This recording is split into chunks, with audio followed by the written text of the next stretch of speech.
Thank you very much.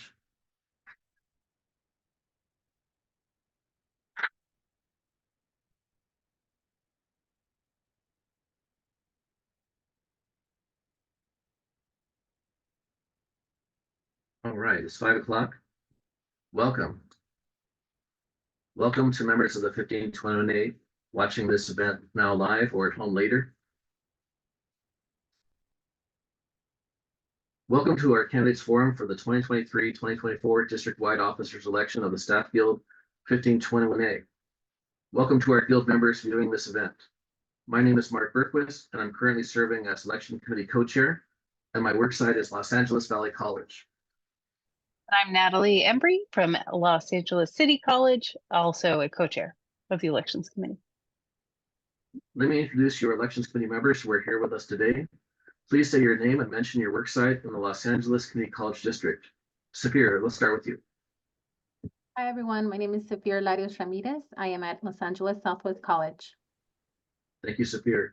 Saray, your turn. My name is Ana Maria Saray Olivares Diaz, and I'm from Los Angeles Harbor College. Thank you, Saray. Is Grisel with us? Not yet. Okay. Robin, please, your turn. Hello, everyone. My name is Robin King, and I'm from Los Angeles Trade Tech. Thank you, Robin. Maritza, please introduce yourself. Good afternoon, everybody. My name is Maritza Medina, and I am from West Los Angeles College. Thank you very much. Also, I think Grisel Garcia is intends to join us. She's representing from Los Angeles Mission College. Also with us this evening is our Executive Director and Election Monitor, Lucia. Lucia, please say hello. Hi, everybody. Glad you guys can all make it and happy to be here. Thank you, Lucia. Over to you, Natalie. Go. You're muted. You're muted. Yeah. Sorry. Goodness gracious. All right, everybody. For today's forum, we've invited candidates for recording secretary, grievance secretary, and treasurer.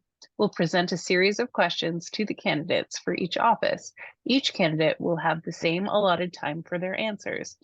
Mark will be serving as timekeeper, and the timekeeper will raise the card that says time when the answer period is over. Each person gets 2 minutes for their answers. And I will be muting candidates who attempt to stretch past their allotted time by a count of 10. Thank you. We want to remind everyone of the AFT Code of Conduct, and I'm going to read an excerpt from that. The AFT is committed to providing a positive and respectful environment that is free of discrimination and harassment, regardless of an individual's race, ethnicity, religion, color, sex, age, national origin, sexual orientation, disability, gender identity or expression, ancestry, pregnancy, or any other characteristic prohibited by law. As such, the AFT will not tolerate discriminatory, harassing, or otherwise unacceptable behavior in the workplace or at any of its activities, events, or meetings, even if the conduct has not risen to the level of violation of law. The AFT expects everyone in the workplace and those that participate in any of its activities, events, or meetings to abide by this code of conduct. Before we continue election announcement, 2 candidates have withdrawn from the election. Perry Jang has withdrawn as a candidate for treasurer, and Kimberly Davier had withdrawn as a candidate for grievance secretary. This will be noted on the ballot. Let's turn to our candidates now for recording secretary to introduce themselves. Candidates, please state your name and your campus affiliation. Giovanna, let's start with you. Please introduce yourself. Good afternoon, everybody. Giovanna Campos. Currently work at Los Angeles Southwest College, seeking re-election for recording secretary. Thank you, Giovanna. Melinda, please introduce yourself. Hello, everyone. My name is Melinda Ung, and I currently work at Los Angeles Pierce College. Thank you, Melinda. Thank you, candidates. Let's turn to Natalie for the description of the office of recording secretary. From the Guild Constitution, the recording secretary shall maintain the non-financial files and records of the Staff Guild, be the custodian of the seal and charter of the Staff Guild, shall record and keep accurate minutes of meetings of the membership and the executive board, shall chair the communications committee, assist the president in handling the correspondence of the staff guild, and perform other duties as delegated by the president or assigned by the executive board. Thank you, Natalie. Let's see, the questions for our candidates for recording secretary will be delivered by Robin. Please go ahead. Okay, question one, we'll start with Giovanna. As the chair of the Communications Committee, what would you do to help ensure the members are accurately informed about union contract changes in a timely manner? Thank you for that question, Ms. Robin. Yes, so in the role of recording secretary, I do serve as the chair of the communication committee. And I have made sure that we have collected as many personal emails from our members so that we can add them to the constant contact list so that we can send out emails to those members about anything and everything that is union related. I have also worked collaboratively with chapter chairs in the past 4 years to make sure that the information that is disseminated to our members is also sent directly to chapter chairs who can then disseminate that information to their chapters during meetings or using an email blast. I have also made sure that we use our AFT provided text messaging app of Hustle. Previously, we've used this to have text messages with our members whenever we want to get them out to make sure that they check their emails, make sure that they come out to Board of Trustees meetings, have them do actions such as wearing their blue shirts, wearing a pin, just to make sure that they are aware of anything that's going on. Especially with negotiations. As the chief negotiator for this contract cycle and then co-chief negotiator for the last cycle, I made sure that newsletters were being sent out to the membership so that we can give them an update of what was going on at the table, any issues that we were having, any tentative agreements that may have been reached, any meetings that were upcoming and so forth. So just want to make sure that our local is being transparent and open and sending out information to our members as much as possible. Thank you. Thank you. Melinda, same question. Hello, I also was part of the communications committee. For me, I think it's actually really important, not just to send memos or messages to the chapter chairs. I think that we should do a like a constant contact or a hustle text message sent to our members about everything, but also have the chapter chairs be those that are reminded about what's being sent out. We need to have that consistency at the organizational level, which are from the officers, and also at each campus as well. So for me, I have a lot of items that I want to bring to the table. There's just a lot of things that I wish that I had more involvement with or more collaboration with while I was inside of the communications committee. When I was in the communications committee, I also opened a shared document that all of us that were in the group were able to collaborate on and share ideas on what we could do. I just wish that everyone in the communications committee had the same equal access to the technology that was being utilized. So, Sorry. So my goal is to make sure that messages that are across the board, like there was another item that if I was communications chair, I would, with the website being down, I would have sent a constant contact to everybody to let them know, hey, the site is down, buy a new domain and use that temporarily until the old one was reacquired. That was another item that I would have done. Thank you. Thank you, Melinda. Next question, we'll start with you, Melinda. Will the notes for meetings be shared and made available in a timely manner? Yes, thank you for that question. So there's a new feature on Zoom where you can actually open up the app and start note-taking, and everybody can see what's available and see what's on the screen. And when the meeting ends, they will get that transcript or the reporting that's documented within that meeting right away. But in addition to that, I would also sit down and provide accurate transcriptions and notes and motions written down accurately in our meetings, because I feel like when we're voting right now for the e-board, we should have shared on the screen who is voting for, so they can make sure that everything was marked and accountable and it's recorded so that it is accurate. I created an Excel file that does this. So I would hope that if I become elected, I would like to utilize that and implement that instantaneously. Thank you. Giovanna? Thank you, Ms. King. So yes, so as the recording secretary for the local for the past 4 years, I actually have done this role. I actually do take notes during all of our executive board meetings, membership meetings, as well as committee meetings. And then the minutes are presented at the next executive board per our constitution and bylaws.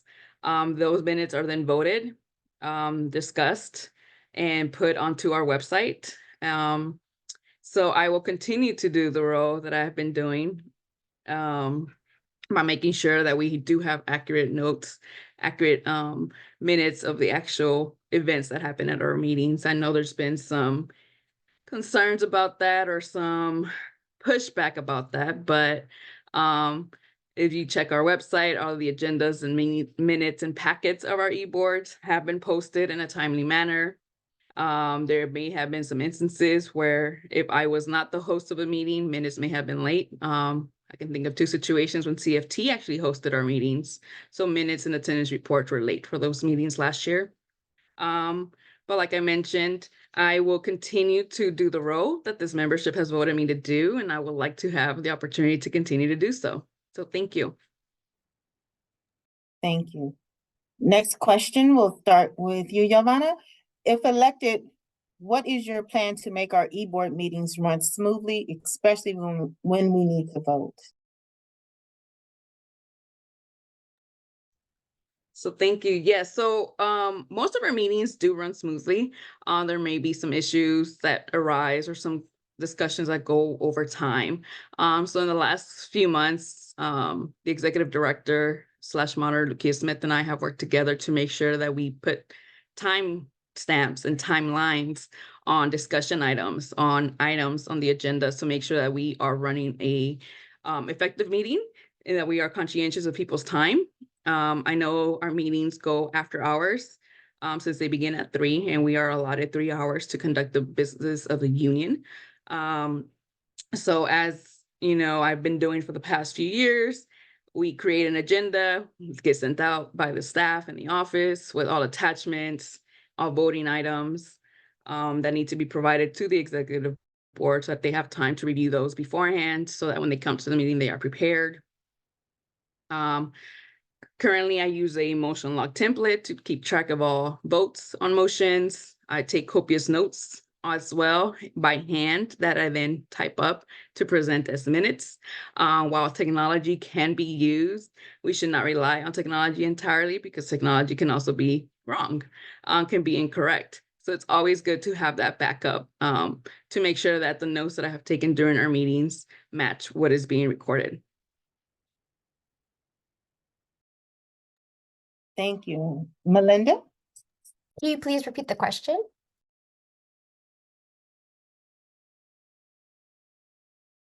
Oh, you're muted right now. I'm Robin, sorry. yes, I'm sorry. Yes, if elected, what is your plan to make our e-board meeting run smoothly, especially when we need to vote? Thank you for that question. So myself, as well as another e-board member, we actually came together and created the AFT brand, like 1521A branding and Zoom best practices, which we had submitted as e-board members. And I would like to enforce those once I, am humble enough to be able to get your votes. But the thing is, it's there, it's established. We just have to follow the guidelines that were presented, best practices for Zoom, and use our logo and our letterheads to make sure that we're professional.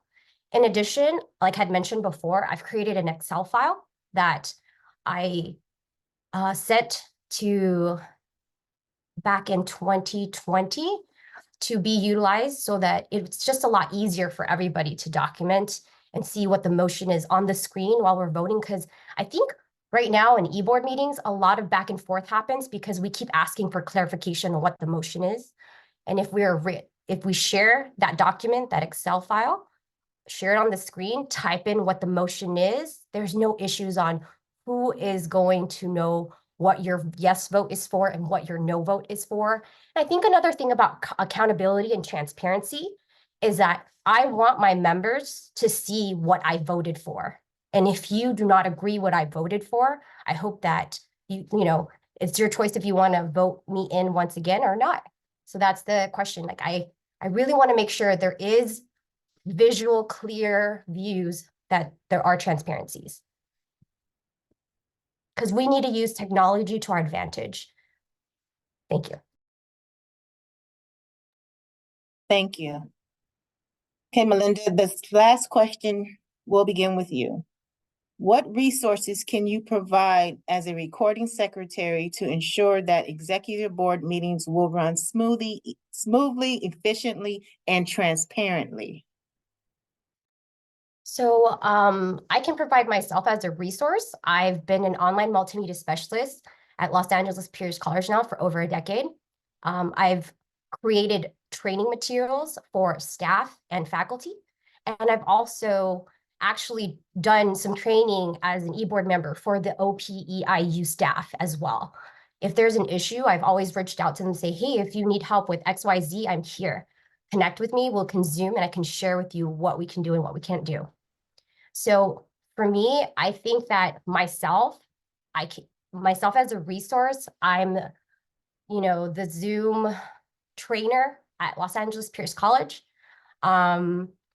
I also help to train the Microsoft Suite, Adobe products, even Canvas and the district/school websites. I'm very aware of HTML5, CSS, JavaScript, coding if need be. In another lifetime, I used to be part of IT. That's another reason why I'm also part of the IT task force right now, because I care deeply about what's happening to our brothers and sisters that are in IT and other areas of classified as well. So there's a lot of care that I have, and I want to make sure things are done efficiently. And another thing that I would also like to do is I want to find another way to make sure that all of our members are getting our emails and are able to vote in a timely manner. We shouldn't be excited about having more votes for something. We should have every member get a ballot if they are a paid member for anything that we do. And I've also encouraged more fairness as well, where if somebody wants to join like a, like a conference or something, to do a lottery, because we don't always have the best intentions if we're going to do a first come, first serve, because not everybody gets the information at the same time. So I think communication, transparency is the best way to go to make sure for accountability. Thank you. Thank you, Giovanna. Ms. King, can you repeat the question for me? Yes. What resources can you provide as a recording secretary to ensure that executive board meetings will run smoothly, efficiently, and transparently? Thank you for that. So yes, in the 4 years that I have been doing this role, I actually have been trained on several different modalities and different programs, different systems with CFT and AFT, as well as prior knowledge, my skills, abilities that I have acquired in the last 15 years of working in this district, as well as outside experience. So I am certified in several programs, Microsoft 365. I am a certified Zoom trainer, as well as Stay Web, which is our website provider from AFT. I am an admin for the Hustle text app that is provided by AFT. So all of these resources can be used to make sure that our members are being communicated with, that information is being shared, that our meetings are run more smoothly, that our data, our information is kept private. It is the union's information, correct? So we may have to make sure that that data that is shared is treated as such, and that when people leave these roles, that they return that information. We've had some issues of that in the past. So we want to make sure that our executive board is aware of that. I create emails for our staff, for our officers, for our executive directors, you know, with my prior knowledge of Microsoft 365 and being an administrator for that. So I just want to make sure that I, you know, are tackling all the requirements, making sure that continuing to do the work that I've been doing for the past 4 years. I'm hoping that the membership has seen how much more organized, how much better situated our local has been in terms of making sure that we have information, newsletters, emails that go out, one-on-one information, text messages. A lot of the members have my personal cell phone number. They can reach me at any time. So I just want to make sure that we continue that work. So thank you. Thank you. Thank you, candidates. Thank you, Robin. In this section, the candidates will each be provided 2 minutes to make a personal appeal to the members of the staff field 1528 for their vote. Ivana, please make your statement. You have 2 minutes. Thank you. So yes, good afternoon, members. Thank you so much for taking the time to join at this hour. I know it is Friday after work hours, so thank you. But yes, I am seeking re-election for recording secretary. I want to continue to do the work that this membership has previously voted me to do twice, and has the executive board has appointed me to do from the first go around in 2020. As I've mentioned, I bring a lot of skills and knowledge to this union.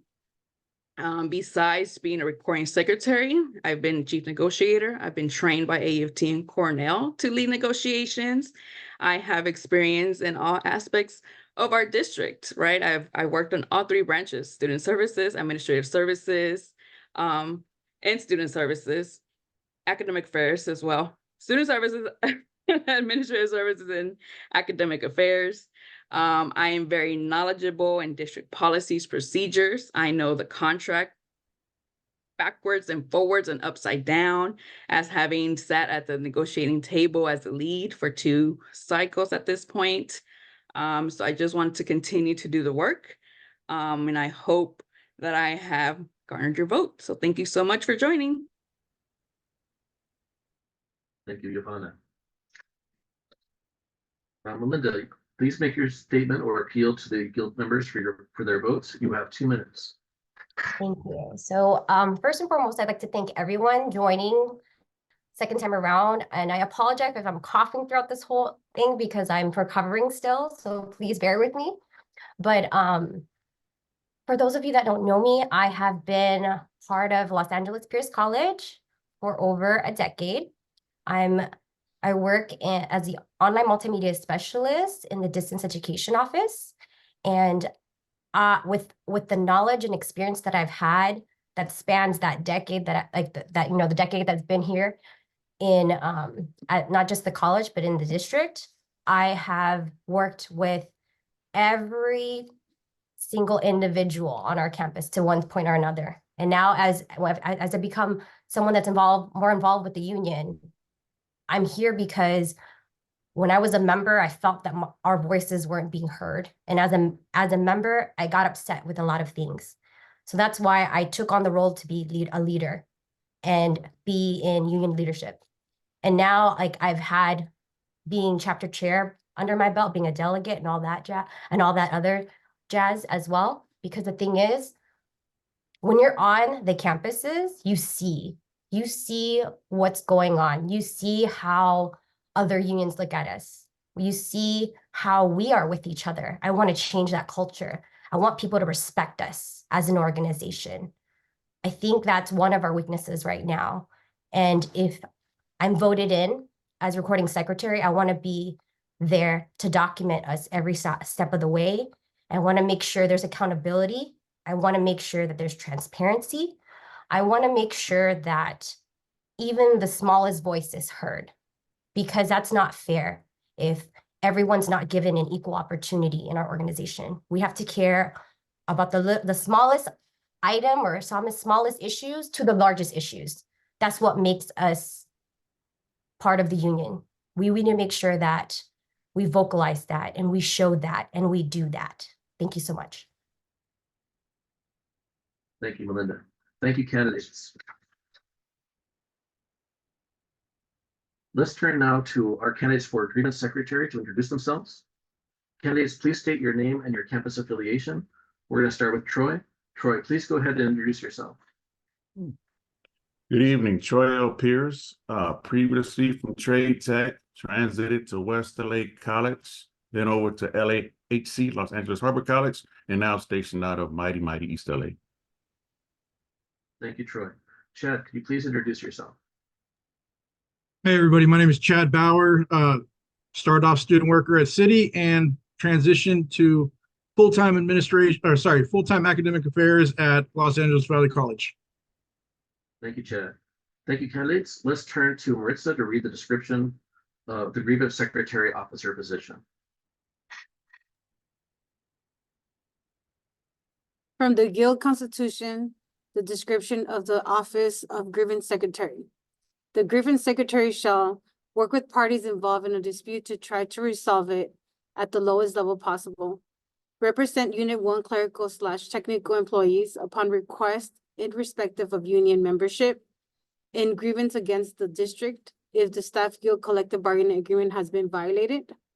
Advise the grievance review committee on decisions such as whether to pursue grievances to arbitration. Act as a grievance training mentor for local representatives and chapter chairs.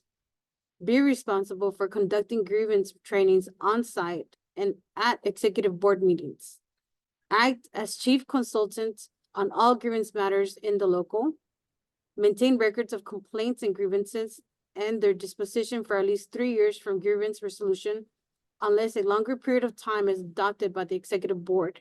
And enforce the contract and educate staff of the rights, including conducting trainings on each campus at least annually. Thank you, Maritza.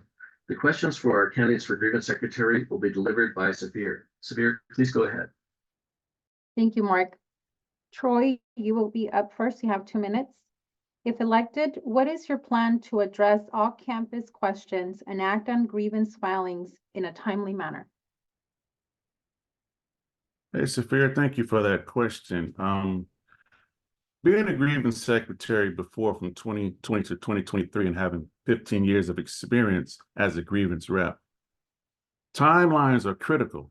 And what I found out as a grievance secretary for the 10 sites was that you have almost 20 different representatives on each site.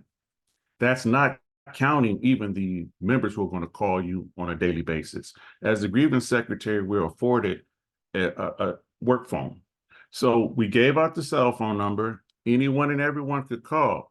But what you have to realize and keep into account, keep at the fore, is that timelines are critical. In our contract, it asks us, and it asks the members within a reasonable amount of time of knowing that you should file a grievance within 20 days.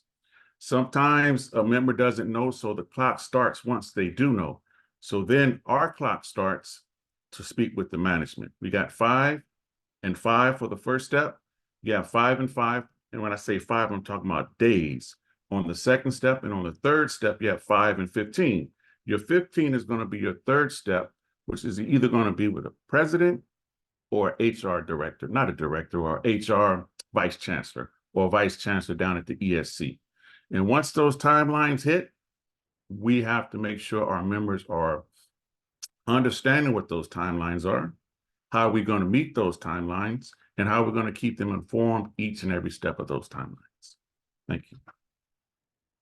Thank you, Troy. Chad, same question. Thank you, Safir. Can you repeat the question, please? Sure. If elected, what is your plan to address all campus questions and act on grievance filings in a timely manner? Thank you. So to answer the first portion of that question, that question, answering questions. My phone constantly rings, be it a phone call, a text message, or an email all day, all times of the day, the night, the weekend. This job as a grievance secretary, as a union representative, period, has no time restraints. We are a slave to the job, and we do it because we love the job. So to answer the question, answering questions that our members have, send me a text, send me a call, send me email. You'll get that answer right away. As to the answer, or sorry, now as to the making sure that a timely calendar of events are met, it's in our contract. It's spelled out. You have the 20 days to file a grievance once it's reported to you, the 5 days and so forth. The simple answer to that question is it's in our contract on what the time schedule should be. My answer to that is actually to educate our members on our contract, and it's in entirety, not just the grievance procedure. Too many of our members don't know enough of our contract to actually say, hey, is this a grievance or not? So my answer to that is to educate our members. Thank you. Thank you. Question number 2. What is your communication style with management? How would you work with campus grievance representatives to navigate grievances that are often complex, sensitive, and not black and white? Chad, you go first. Thank you, sir. No grievance, no complaint, no gripe is ever black and white. There's always nitty gritty. There's always some type of turbulence, either from the members not understanding the contract, from the grievance rep that wants to be overzealous, to the management that wants to dictate law. So as far as a black and white grievance or a complaint, there is no such thing as black and white. The way I approach grievances is I listen to the member, I listen to the entirety of their complaint, of their issue. I then flip the script and tell them, okay, this is how the management is going to look at you. And I tear apart their statement. And at the end, I tell them, okay, now you're going to love me. We're going to go ahead and take all the ways the management just tore apart your statement, and we're going to make it stronger. So when it does go to grievance, if it does go to arbitration, you look whole. As to how I address and work with management, my entire career with LACCD has been in academic affairs, working with 6 deans out of my office alone, 1 VP right next door to the president, right next door to another VP. I've always had a great way of working with administrators in an open door policy before an issue becomes completely formal, being able to knock on the door and say, hey, do you have a moment to speak off the record? Do you have a moment to address a situation before we have to file a grievance? Now, I'm not saying a grievance is a bad thing. Some supervisors are hard to work with, but you know what? It's our job as union representatives, not just as a grievance secretary, but as union representatives, to make sure the communication between administrators, supervisors, management is copacetic with our members, so our members have the best working environment. Thank you. Thank you, Chad. Troy, same question. Hey, thank you, Severe. Let me see if I can make that answer a little bit more cogent. If you're talking about a grievance that may possibly be gray or muddled, not black and white, and you also ask what would be the style that I work with management. You know, I go from the position of power of parity. I've been doing this for quite some time, and I always say that I'm offering my services because when you're successful, you're successful. Sometimes you're going to meet a manager or supervisor who feels that they know our contract better than we do. That style, when you meet that person, and it's not that many in the LACCD, you have to educate them. Educate them on what our CBA stands for. Let them know that our CBA isn't just a yellow book or a blue book as it is now, but it's a legal binding document. And each and every article is just about predicated on some law, some legislation. It could be health and safety. It could be government code. It could be ed code. Some even penal code. I've actually adjudicated a grievance predicated on the penal code. So the style that I incorporate is a style that says, we're going to meet you where you're at. If you give us warm and fuzzy, we're going to give that back. And the majority of the administrators who've had dealings with me as a grievance rep, or as a grievance secretary, or as a first vice president, or as your past political coordinator, they all say Troy is fair. He's firm and he comes with facts. I don't give my opinions because my opinions don't really matter when we're talking about an article in our contract or some law or board rule or admin reg. So we're always going for the win-win and to always try to make our members whole. Thank you. Thank you. Question number 3. Tell us about your experience in educating members about the grievance process. Troy, you go first. Thank you, Sophia. If I didn't know I was next, I wouldn't have took myself off of mute. This question that you just posed to me is one that's near and dear to my heart. I always tell folks that being a grievance rep, someone involved in the grievance process is, to me, the hardest job a union steward can do. Because it often involves not just the grievance process. Our Constitution also says that as grievance reps, we're going to serve as counselors as well as consult potential members or members who have, grievances, which could be a gripe. It is my job, and this is the hardest part of this job, to sit with a member and to be able to articulate to them whether they have a gripe or grievance. Now, there are going to be some who just don't want to hear that what you have is a gripe. It's not codified in the CBA. There's nothing in a board policy or admin rig that's been violated. You may just have a poor manager. We can't grieve that. So when it comes to educating those members, I ask them, what is the violation? What happened? When did it occur? Do you have any witnesses? And what, most importantly, is your resolution? And if we can reach those things, then we're going to have a successful grievance. And it comes through education, not just sometimes the member, but also the administration. Thank you. Thank you. Chad, same question. Thank you, Spirit. Can you repeat the question again, please? Sure. Tell us about your experience in educating members about the grievance process. All right, thank you. My experience educating members about the grievance process is hands-on. What I mean by that, because of course it's all going to be hands-on, be it an email, a website, etc. What I mean by that is making myself accessible at all times of the day, night, weekend, as I mentioned earlier. If a member calls me 3 o'clock in the morning and says, hey, I have an issue with my supervisor, I have a hard time going to work tomorrow, I will sit there until they feel comfortable knowing what protections the contract has to offer them, even if it's until 4 or 5 o'clock in the morning, a couple hours. My way of educating members in the contract, as I said, is hands-on, being accessible, being accountable. If somebody needs to call me, if they need to send me an email, I will be there. As my track record has shown, I have been there. When a vacancy happened, I stepped in, I stepped up, and made sure that there was somebody in the position to assist members, educate members on our contract, and again, be accountable.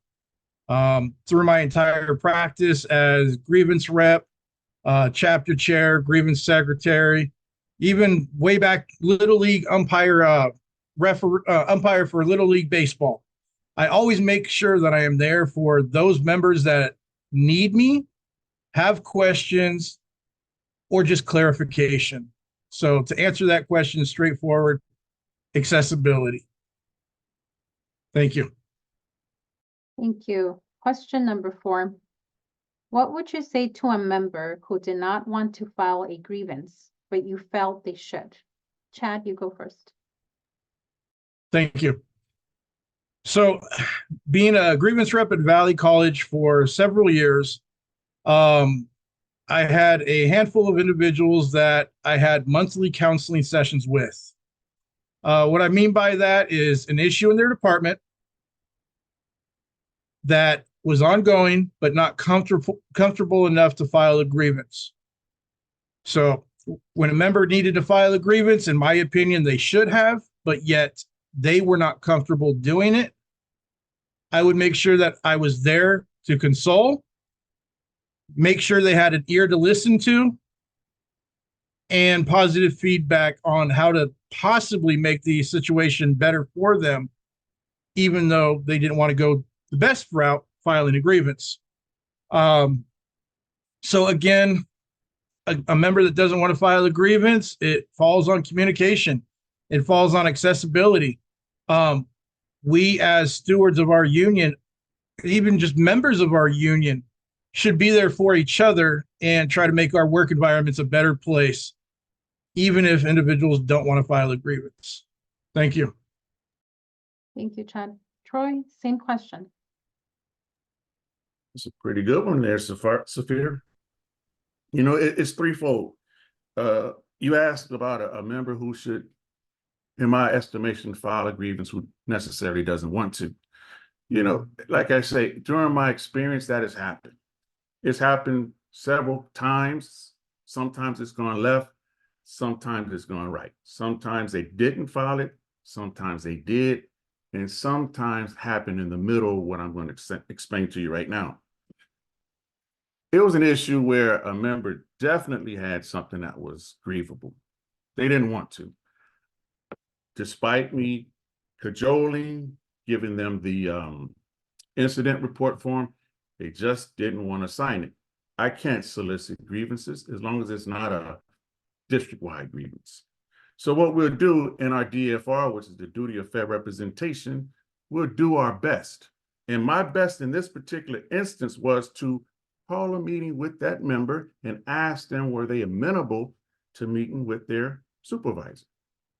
The answer was yes. I met with that member. I met with that dean in an office, 2 separate days.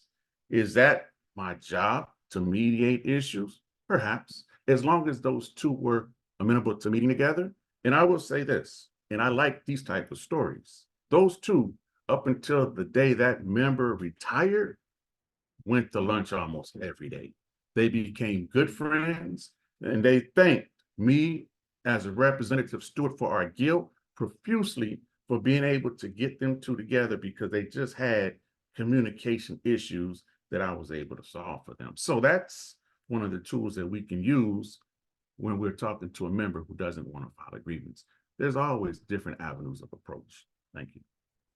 Thank you.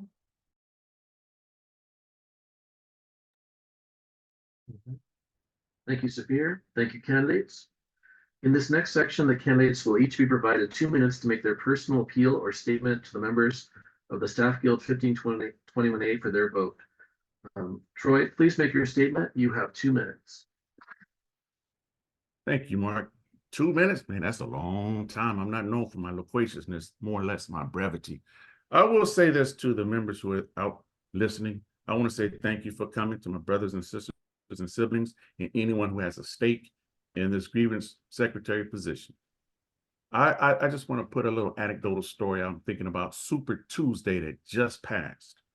You know, and I think every one of us can understand that when you go to your mailbox, when these candidates are looking for something for your vote, your mailbox is stuffed. It's full with all this stuff you just pull out and we toss into the garbage can. That's not what I'm going to be for you. When you call me, I'm there. My track record speaks for itself. I'm confident in saying that even 80% of the panelists here have benefited from my service. They're here. I'm here. I'm here offering my services, my skills. I've been doing this for 30 plus years. I've been your first vice president, your political coordinator. I've been on 5 different contract negotiations. So when I hear someone say they know our contract, when I'm speaking about a supervisor, I'll let them know and I'll educate them on your behalf. My main purpose of running for this position is, once again, to see us at the pinnacle of where we used to be. Right now, I've seen us kind of sinking down into the morass. People ask me all the time, Troy, what's going on? And I say, hold tight. We shall achieve, we'll adapt, and we'll overcome. Because one thing I learned in the service, I'll never complain down, because then we'll look weak. We'll look like our house is not in order. Our job as officers, our jobs as stewards that you elect to represent you, is to give you strength is to give you the confidence and the comfort to come to us with your issues, knowing that we'll keep it confident and we'll get to some resolution to make you whole. I'm tedious, I'm tactful, and I'm effective as well as proven. Have a great night. Thank you. Thank you, Troy. Chad, you have 2 minutes to make your personal appeal or statement. Please go ahead. Thank you, Mark. 2 minutes seems like a short amount of time because I can talk and talk and talk for hours, as some of you that know me can do. I could be a very emotional speaker, a very passionate speaker, and as I said, talk and talk and talk. I'm not going to bore you guys with why you should vote for me, stuff that I've done, my accomplishments. I'll simply ask you, hey, my name is Chad Bauer. I'm running for Grievance Secretary. I've done the role for the last 9 months. When I came into the position, the office had dust collecting. Took me 2 weeks just to clean the office and make it look like an office. The substance of our record keeping of the past was so incomplete. It took me close to a month just to get on board to do the position. But I hit the ground running. I made it a respected office. I made it a transparent office, and I made it an accessible office. So I share my experience with you as a grievance secretary. For your vote to re-elect me as your grievance secretary. If you have any questions, my barcode on the side of my screen will take you to our website. There's a questionnaire there. Send me a question. I'll answer it. If you have any other questions, as I've mentioned many times, I'm always accessible. Thank you. Thank you, Chad.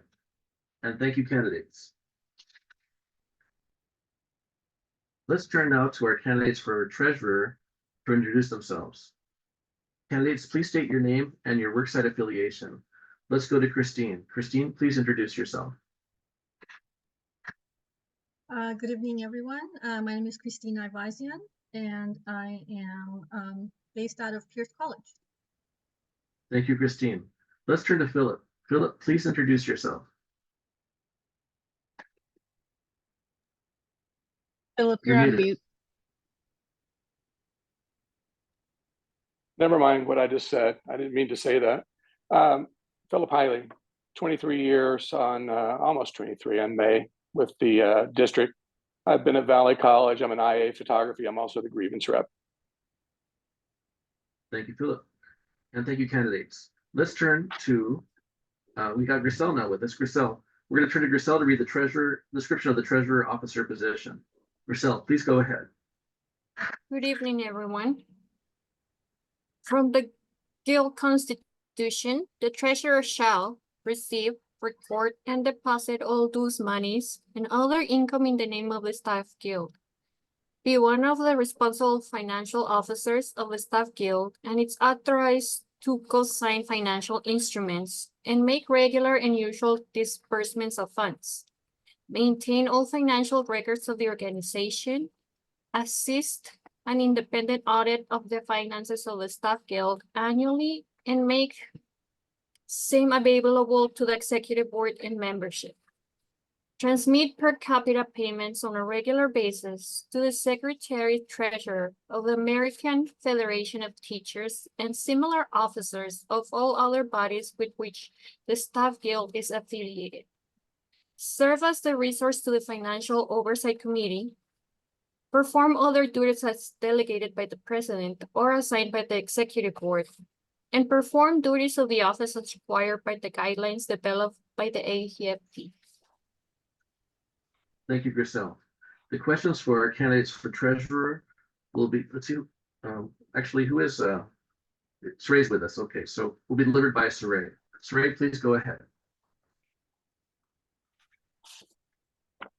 Okay, question number 1. Will you be transparent with the status of our financials and not defer to a president who wants to keep things quiet? First one is for Philip. Oh, I'll be outspoken. I really do believe that, we should always let members know exactly where we are financially. As a former HOA president for almost 11 years, we had to be transparent to our 100-unit community. We moved probably over $5 million in cash from assessments to pay bills and to put money back for big projects and money for reserves. So you had to be transparent at any given time. If somebody wanted me to try to, you're asking me if they were trying to tell me not to talk about a certain situation. There was, I am the treasurer for the AFT 1521. I serve the membership. Thank you. Christine, same question? Thank you. Can I ask you to repeat the question, please? Sure. Will you be transparent with the status of our financials and not defer to a president who wants to keep things quiet? Thank you.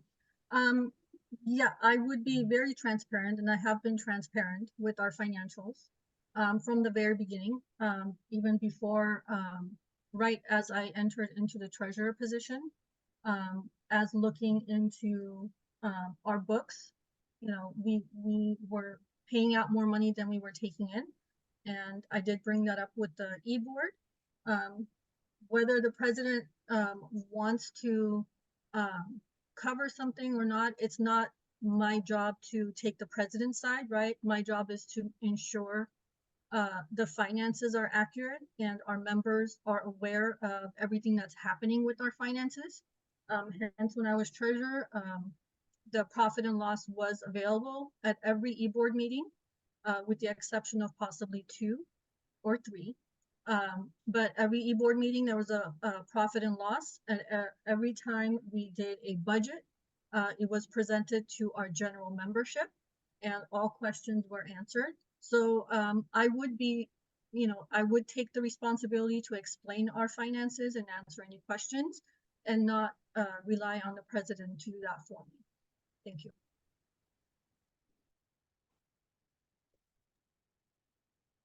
Okay, so the second question is for Christine first. What would you do to increase the transparency in the union's finances?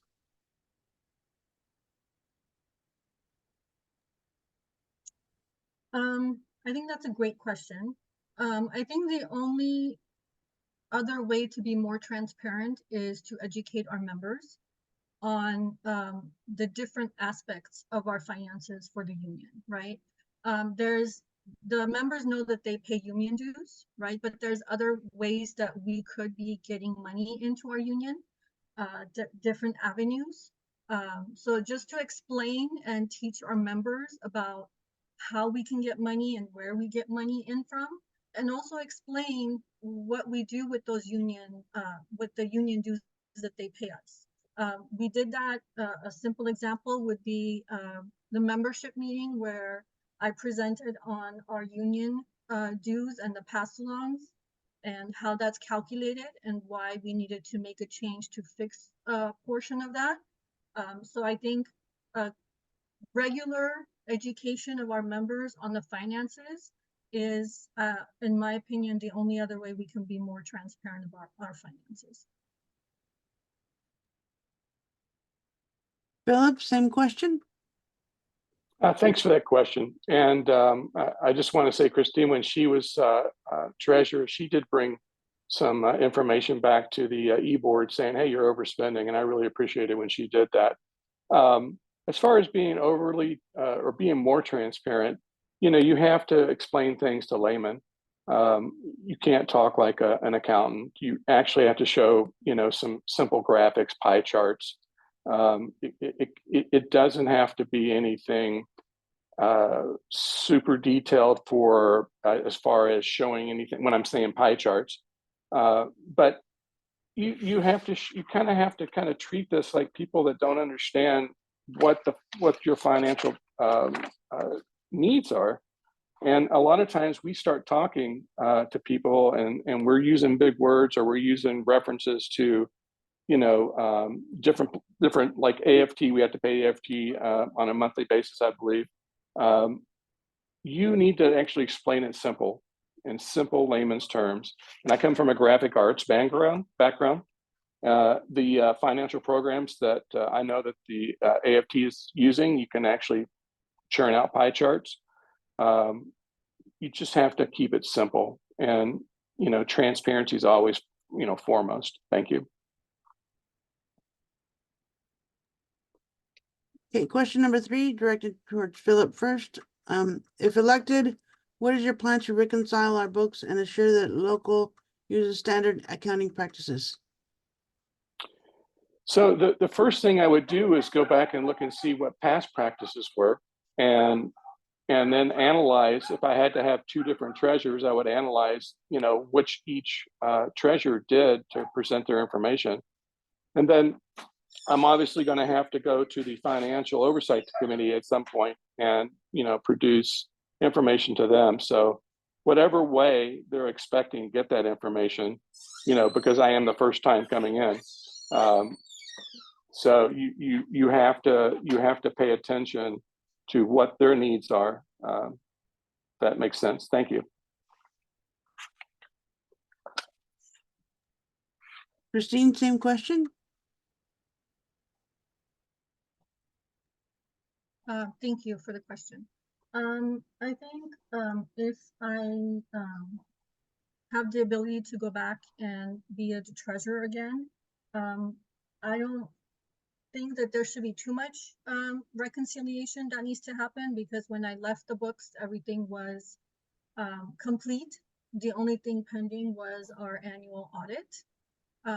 Hopefully the books have been kept up with while I was away. And if I'm back into the treasurer's office, I should be able to go back into the lead role that I had with leading the finance committee, the checks and balances, with the audits of our reimbursements, and continue to make our payments on a monthly basis to our CFT and AFT affiliates, and to make sure that if we are going to be having an executive director, that all of our T's are crossed and I's are dotted, to make sure we get that funding, so that we're not paying out of our union dues for the executive director, at least not all of it. Okay, question number 4 to Christine. What experience do you have running financial books, accounting, and running payroll?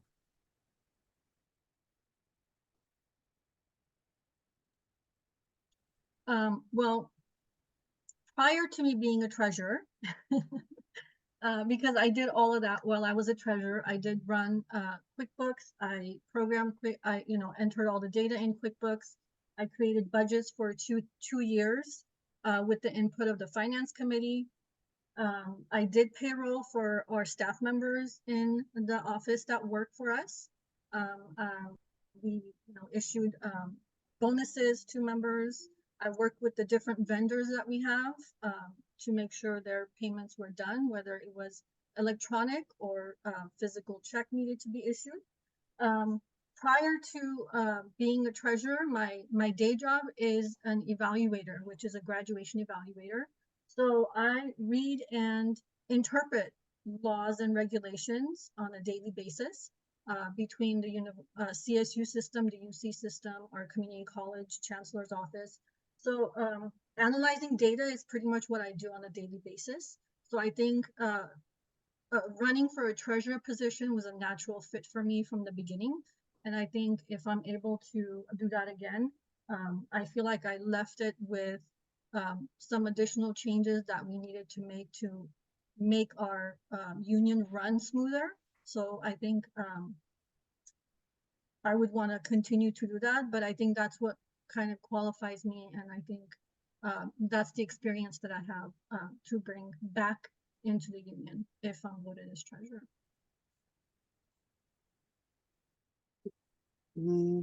Philip, same question. So as the treasurer for the HOA, initially we didn't have to do payroll there. I was self-employed. I had to actually do payroll, for the 10 years that I was self-employed, because I actually had to prepare tax statements and what have you to get ready. You know, I paid a lot of people to work with me. When you're using this program, the Quicken program, it's the program, so it's not doing payroll is not the issue. I think the biggest issue for this position is always being prepared. Number one, get your deposits in. Be prepared for audits at any time, even if it was going to be for a year. Make sure your payments are made always on time to all your affiliates. Be prepared to be organized and just prepared to answer any question anybody can throw at you. And you know, I have 29 years. I bought the program back in '95 of experience using this program. It's helped me to buy, you know, my homes. It's helped me to, you know, learn how to save money to make investments. I just have a lot of time on the clock for my previous business and for the HOA. And then the fact that I was an HOA president, since I understood the treasurer role, and also how to manage the managers, you know, I was able to keep my board in line to where we would, you know, be very frugally spending and able to commit money to projects, but save. The AFT 1521A has a big issue where they do a lot of conferences. You know, you need to always be on top what you have in the till, what your forecasts look like for paying for future payments, and make sure when they want to go to conferences that they can actually go without taking all the money. Thanks.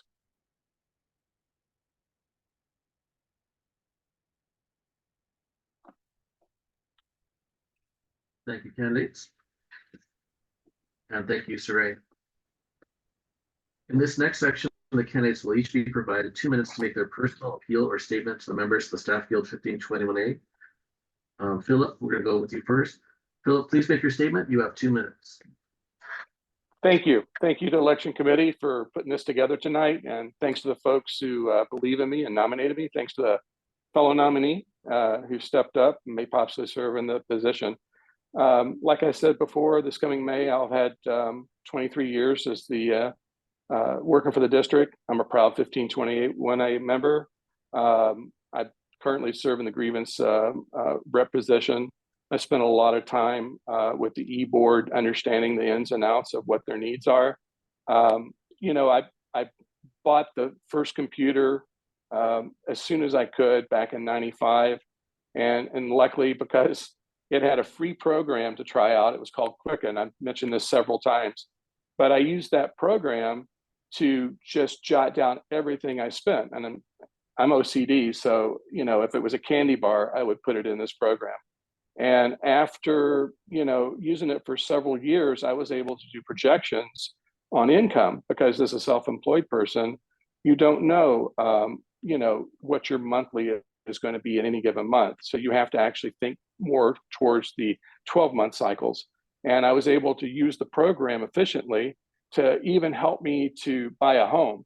And I've told people, you know, that are fellow 1521A members, you know, it's not easy to be diligent with your finances, especially when we have so many expenses.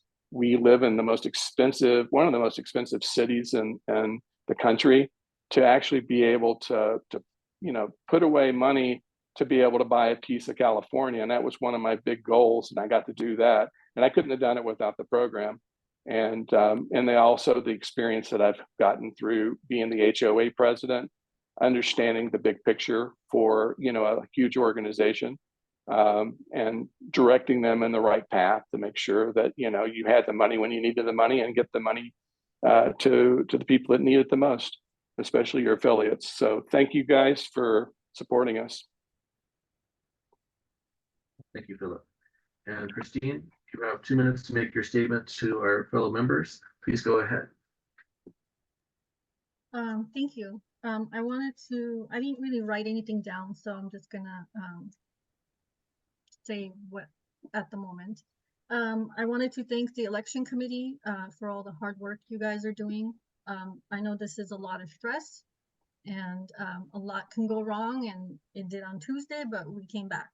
I also wanted to thank all the members who are taking the time to do the research, to listen to all the candidate statements, to actually vote as well, because we do need all of our members to go put in the ballots, place their votes, and put it back in the mail so that we can account for all of their votes.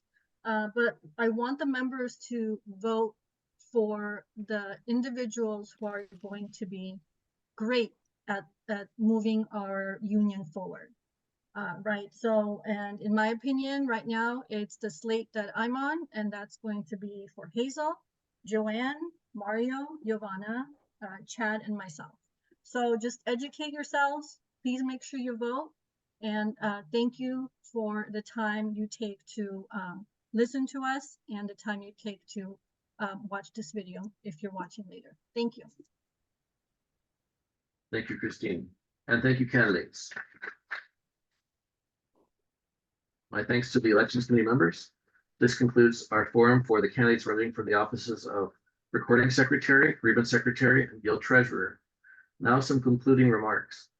The link to so we've had both forums now, and both of them will be posted on we'll probably send it out we'll get it posted on the Guild YouTube channel, and links will go up for that.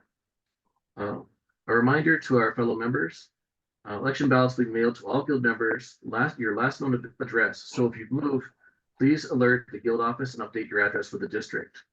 Ballots will be mailed out March 28th, 2024. Your ballots must be received by 9 a.m. Friday, April 19th at the post office in order to be counted later that same day. The Elections Committee encourages our fellow Guild members to mail your ballots promptly. Thanks to our candidates, to our fellow Guild members for your time and attention, and to our Election Committee members for their dedicated service. On behalf of the 1521A Elections Committee, we wish you a lovely evening. Remember, you are the union. Good night. Good night, everyone. Just to clarify Good as night. well, because our staff has already gone home for the weekend, this video will be posted on Monday. All right, have a great night, everyone. Good night.